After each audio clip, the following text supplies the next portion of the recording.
everyone, welcome back.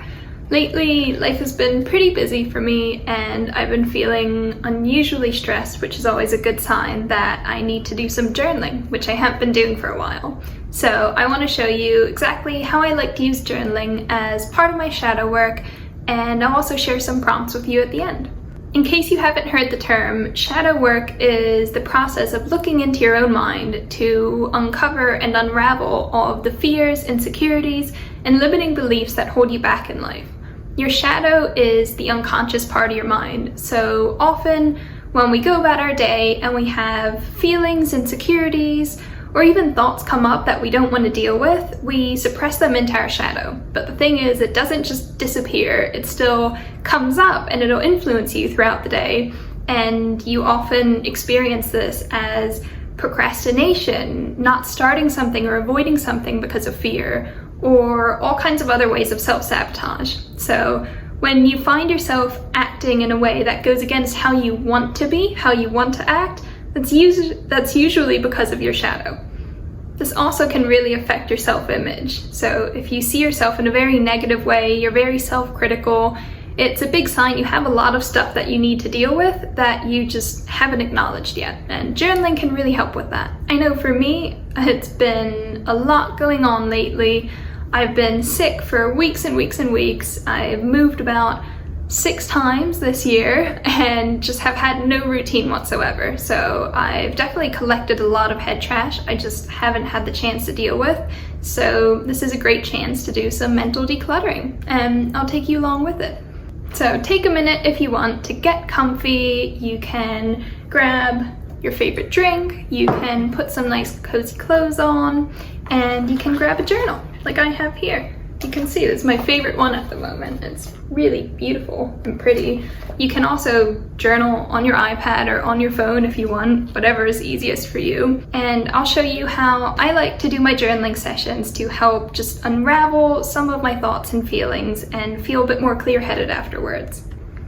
You want to start by thinking of a difficult emotion that you've been having lately. And you want to specifically write down what triggered this. So in what situation it came up, what was going on at the time. You want to write down what thoughts and judgments come up with it. And these might be a bit harsh, a bit uncomfortable to face, but they're what I like to call cover thoughts. And it's underneath them that you'll find the root of that emotion you're having, what's actually causing it. And this is usually an unmet need or a fear that's part of your shadow, and that's what you need to address so you can start doing something about the feeling that's coming up for you. For example, this year I wanted to write a book, and it's been one of those one-day dreams that I've always kind of had in the back of my head, but I never actually got started with it, even though this year I had the idea that I wanted to write about.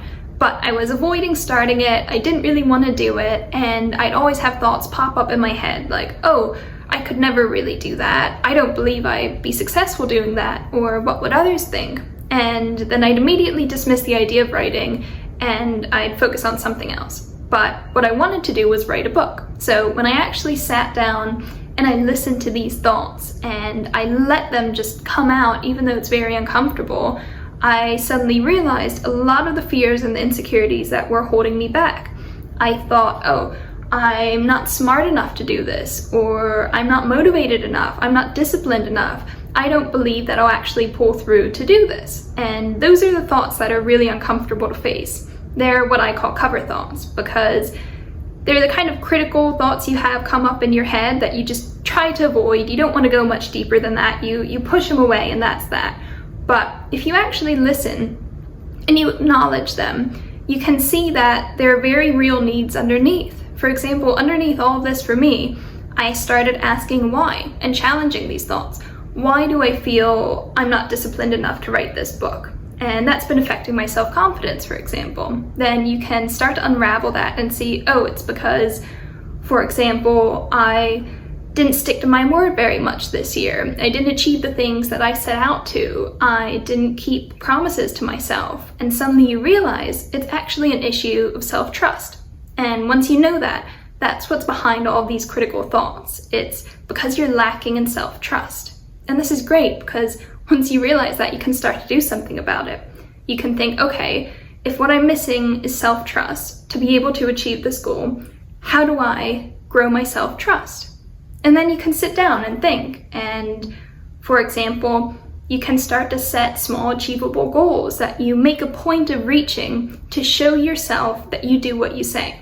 A saying I really like is confidence comes from experience. You have to show yourself you can do something or you'll keep getting in your own way.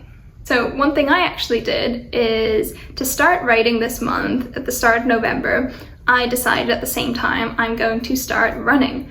Now, running is something I really, really hate and I'm awful at. So I knew that if I get up and I run in the morning, if I can take that step, overcome that hurdle, then I know I'm going to write that day. My goal has been to write 2,000 words every day. And every day that I've gone for a run, I've written those 2,000 words. So that's just an example of how you can start to address the need that's actually behind a lot of these negative thoughts and self-doubts, so you can start to change the way you're acting. You have to see them as weaknesses that you then get to develop like a skill. You're not getting in your own way for no reason. It's because there's a reason behind it. You're missing something. You just need to uncover what that is. Then you can change it. Then you can start living the life you really want to. You have to understand that you really can live the life you dream of.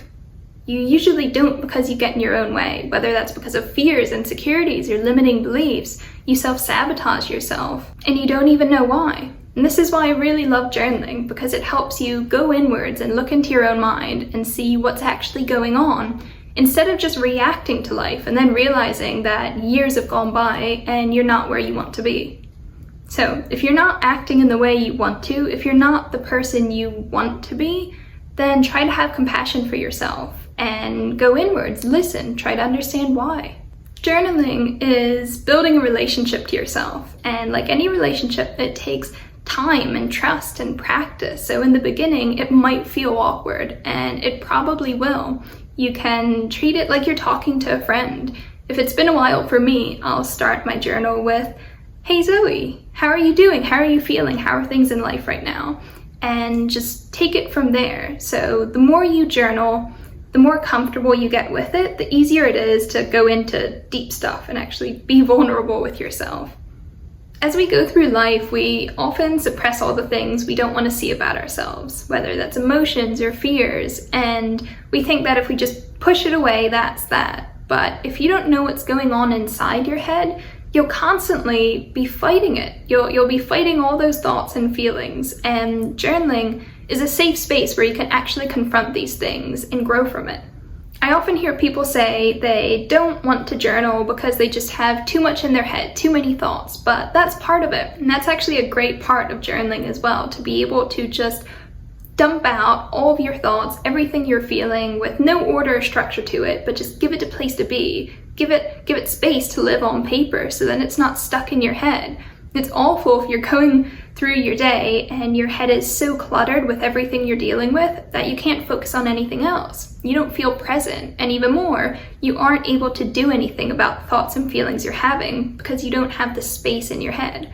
So journaling can help you work through stuff. I've often had some of my best realizations through journaling simply because I didn't have the space to see the same things in my head.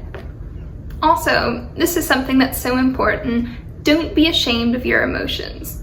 If you don't deal with them, you're going to just be reacting to them your whole life, and that's not good either. So every emotion is information, and there's so much value in that. It might not seem that way at first, especially if you're sitting there and you're thinking, oh, I'm so stressed and overwhelmed right now, and I hate my life. That might be an unproductive thought, but that's only because it takes time and practice to develop a good line of communication with yourself. So once you get better at it, you'll be able to unpick those thoughts, and you'll realize underneath that, you can start asking yourself, well, what do I need to prioritize in my life to feel better? What areas of my life am I neglecting? What would make me feel more excited in my life right now? You can start to do something about it. What's causing me to dislike my life at the moment? You can pick it apart in any way you want, but the idea is that instead of just having a negative thought and sitting there and then feeling bad about it all day, you can take things into your own hands. You can have a bit more control over yourself and your thoughts to start living a life you intentionally want to live. It's important to listen to your feelings and to trust them, but This doesn't mean just react to all your feelings blindly, because your feelings are valid, but your reactions aren't always. Your reactions are your responsibility. That's on you. It's something you need to work on, and that's why journaling is a great tool to do so. For example, if you're angry, instead of just reacting with anger to everything, sit down and figure out why. That's your responsibility. What's causing that anger? What boundaries have been crossed? What needs aren't being met? You have to know yourself to know why you act the way you do. And this is hard. It's taken me so long to learn the tools to know how to take better care of myself, how to deal with myself and my feelings.